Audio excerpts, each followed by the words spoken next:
ఇంక్లాబ్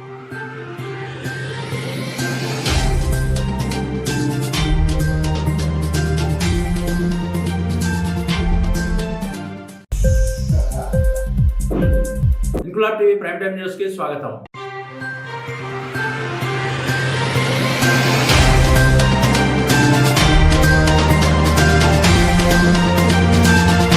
విజయనగరం ఘంటస్తంభం సాక్షిగా పబ్లిక్ గా మందుబాబులు మందేస్తుండటంతో అక్కడే ట్రాఫిక్ విధులు నిర్వహిస్తున్న ఎస్ఐ రాజు నిబద్ధతతో తన విధులు నిర్వహించారు. కళ్ల ముందు మద్యం సేవించి కనిపించిన వ్యక్తులను గుర్తించి ఆ వెంటనే తన సిబ్బంది సహాయంతో డ్రంక్ అండ్ డ్రైవ్ మిషన్ ను తెప్పించారు. ఎస్పీ ఆదేశాలతో డీఎస్పీ సూచనలతో సదరు వ్యక్తులకు డీడీ మిషన్ ద్వారా టెస్ట్ చేయడంతో వచ్చిన రీడింగ్ చూసి నివ్వెరపోయారు. దీంతో నిబంధనల ప్రకారం చలానా రాసి కోర్టుకు పంపించారు. ఇది చూసిన నగర ప్రజలు సభా ట్రాఫిక్ పోలీస్ అంటూ కితాబు ఇవ్వడం విశేషం.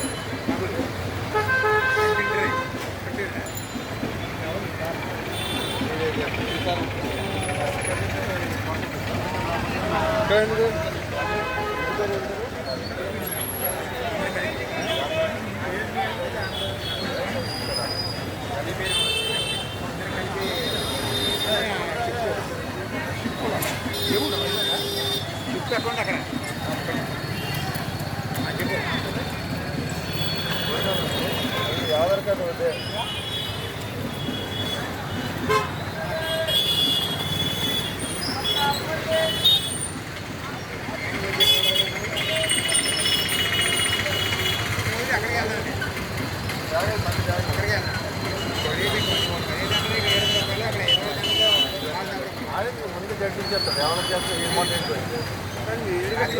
ఇంక్లాబ్ టీవీ వీడియోలు మీకు నచ్చినట్లయితే లైక్ చేయండి, షేర్ చేయండి, కమెంట్ చేయడం మర్చిపోకండి. సబ్స్క్రైబ్ చేయని వాళ్ళు వెంటనే సబ్స్క్రైబ్ చేసుకోండి. మా వీడియోలు మీరు వెంటనే చూడాలనుకుంటే కింద ఉన్న గంట సింబల్ని గట్టిగా కొట్టండి.